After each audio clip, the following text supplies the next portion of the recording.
Ang effect ng solution, kakalabas pa lang ng acne, kakatubo pa lang, pinapatay na niya. Mabilis siyang maghilom, mabilis siyang mawala. Ang negative side lang nito, hindi mo siya pwedeng gamitin kapag lalabas ng bahay, may lakad, dahil kita nyo naman, kitang-kita siya, as in puting-puti. Kapag lalabas ng bahay, ito ang ginagamit ko. Ang maganda dito mga boss, hindi siya kita. Okay, hindi siya klaro. Naidikit mo lang siya.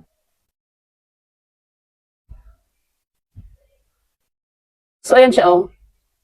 Hindi siya kita. So, yan naman ang maganda dito sa ating acne patch.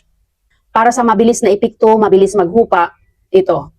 Hindi man kasing bilis ng liquid solution, pwede mo siyang gamitin kahit under makeup or lalabas ka ng bahay. Hindi siya kita, hindi siya klaro.